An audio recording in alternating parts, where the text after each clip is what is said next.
स्वागत है आप सभी का हमारी विशेष श्रृंखला गुरु नक्षत्र परिवर्तन 12 साल बाद फिर से देखेंगे। जलवा के पहले भाग में 13 अगस्त 2025 को देव गुरु बृहस्पति की पुनर्वसु नक्षत्र में एंट्री के साथ ही आपके जीवन में एक ऐसा दौर शुरू हो जाएगी जिसमें आपको उन अधूरे कामों को पूरा करने के कई मौके मिलेंगे जो किसी न किसी कारणवश अधूरे रह गए थे। देव गुरु बृहस्पति तो निर्वादित रूप से शुभ ग्रह है, लेकिन अब विशेषता है पुनर्वसु नक्षत्र की, जिसके स्वामी ग्रह भी खुद देवरूप बृहस्पति ही हैं। इन नक्षत्र की खासियत इसके नाम और सिंबल में छुपी हुई है। देखिए, पुण्य का अर्थ होती है दोबारा और वसु का अर्थ होती है बसना। मिश की किसी भी काम को पूरा करने का दोबारा चांस मिलने वाली है।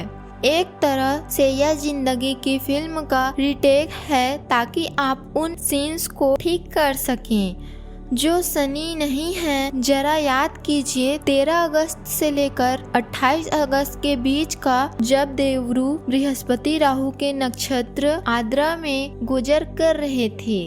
आपका 1001% सहयोग करेंगी। इतना ही नहीं, इन 10 महीनों में असफलता की भी कोई गुंजाइश नहीं है। हर 3 निशाने पर लगेगा, क्योंकि पुनर्वसु नक्षत्र का सिंबल है तीर रखने वाली तरकश, जो यह हिंट दे रही है। इस नक्षत्र में लक्ष्य को भेदने के लिए संख्या तीर है। आम बोलचाल की भाषा में 10 महीनों का विवरण दिया है। मत वाइज काफी कुछ होगी। इस साल 18 अक्टूबर को मिथुन राशि से मेष राशि में जाएंगी। 19 नवंबर को वक्री होकर गुजर करते हुए 5 सितंबर को फिर से मिथुन में वापसी करेंगे।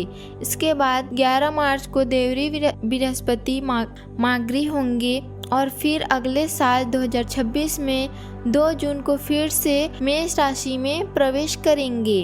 अब यहाँ पर भी कालचक्र के कमाल को देखिए कि देव गुरु बृहस्पति जानबूझकर वक्री मार्गी होकर इस शुभ नक्षत्र में हमें ज्यादा समय दे रहे हैं। 13 अगस्त से लेकर 17 अक्टूबर 2025 तक और 5 दिसंबर 2025 से लेकर 1 जून 2026 तक, इस दौरान देवगुरु बृहस्पति पुनर्वसु नक्षत्र में रहते हुए मेष राशि में गोचर करेंगे। मेष राशि वालों की कुंडली में देव गुरु बृहस्पति तीसरे स्थान में गोचर करेंगे। इस भाव पर देव गुरु बृहस्पति के और पुनर्वसु नक्षत्र के शुभ प्रभाव के कारण अब आपकी एफर्ट्स यानी प्रयास रंग लानी शुरू कर देंगी, क्योंकि देवरी बृहस्पति की भाग्य वृद्धि करने वाली सौभाग्यशाली नवम दृष्टि एकादशी भाव का पड़ रही है। इसलिए आप जो भी प्रयास करेंगे उसके परिणाम आपकी इच्छा के अनुसार ही निकलेगी, यानी कि प्रयत्न और परिणाम दोनों ही सार्थक होंगे। 13 जून 2025 से लेकर 13 अगस्त 2025 के बीच, क्योंकि गुरु अर्थात नक्षत्र में थे, इसलिए सप्तम भाव पर दृष्टि के कारण लोगों की सोच आपके प्रति षड्यंत्रकारी रही है। इसका सबसे बुरा प्रभाव आपके कर्म में पड़ा, क्योंकि देखिए 7वां घर दशम स्थान होती है, इसलिए नतीजन बॉस और सीनियर्स भी आपके बारे में गलत सोचेंगे। लेकिन अब 13 अगस्त से परिस्थितियां एकदम चेंज हो जाएगी। वही दुनिया जो आपको गलत कहती थी, कहेंगे वही सीनियर्स, वही बॉस जो आपको इग्नोर करते थे, अब आपको नोटिस करेंगे। कॉन्फिडेंटली इंक्रीमेंट प्रमोशन का रास्ता क्लियर हो जाएगी। इस समय के दौरान भाग्य भी आपका पूरा साथ देगी, क्योंकि देव गुरु बृहस्पति की सप्तम दृष्टि सीधे नवम स्थान पर पड़ रही है। चौथे लाखंड में भी 2 टाइम पीरियड्स है। एक 18 अक्टूबर 2025 से लेकर 4 दिसंबर 2025 के बीच और दूसरा 2 जून 2026 से लेकर 18 जून 2026 के बीच।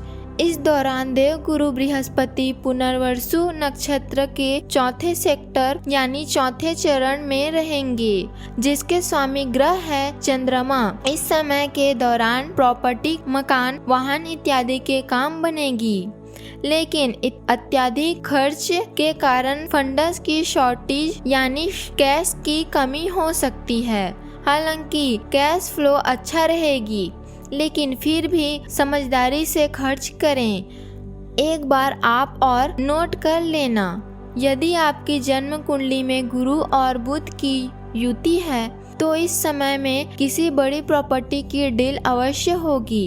यदि आप इन्वेस्टमेंट पॉइंट ऑफ व्यू से कोई नई प्रॉपर्टी बनाना चाहते हैं तो यह समय बहुत ही फेवरेबल है, बहुत ही शुभ है, लेकिन इस दौरान कुछ सावधानियां भी रखनी होगी। कई बार यह कॉम्बिनेशन व्यक्ति को घर परिवार या मित्रों के बीच अपमानित करवा देती है, जिसका मुख्य कारण किसी अपोजिट सेक्स के प्रति मर्यादाओं के विपरीत जाकर आकर्षण होती है। इसलिए इस समय के दौरान मन पर नियंत्रण रखें। वैसे ओवरऑल के समय आपको कॉफी काफी फेमस कर देंगी। विल पावर भी इस समय के दौरान काफी हाई रहेगी और धर्म कर्म के कामों में भी रुचि रहेंगी। वैसे तो इस पूरे गोचर काल के दौरान ही आपका झुकाव धर्म कर्म के कामों के प्रति बनी रहेगी, लेकिन इन 2 टाइम पीरियड्स के ईश्वर के प्रति पर गहराइयों से श्रद्धा जाएगी। बात करते हैं उपायों की। जहाँ तक उपायों का प्रश्न है तो सर्वश्रेष्ठ उपाय है कि अपने किसी जरूरतमंद शुरू की मदद करें, वो चाहे श्रम से हो या फिर पैसों से। अगर कोई स्कूल या कॉलेज के जमाने का टीचर मिल जाए, हो सकता है कि उसे कोई ज़रूरत हो, आप वैसे भी उनको कोई गिफ्ट दे सकते हैं। काफी परंपरागत गुरु पुजारी या कुल पुरोहित, इनका तो सम्मान निर्वाधित रूप से करते ही रहिए।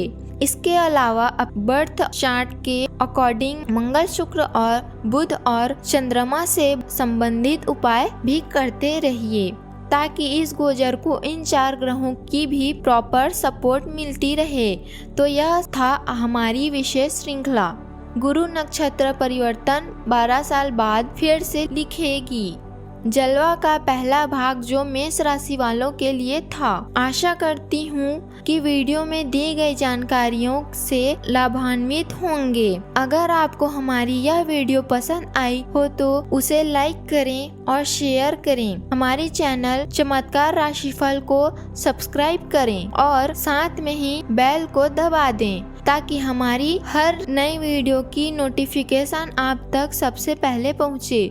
जल्दी मिलूंगी इस श्रृंखला के दूसरे भाग में कन्या राशि को लेकर। तब तक के लिए सुखी रहें, स्वस्थ रहें, इसी मंगल कामना के साथ जय सिया राम, हर हर महादेव और बोले श्री हरि विष्णु भगवान की जय। कमेंट बॉक्स में हर हर महादेव जरूर लिखें।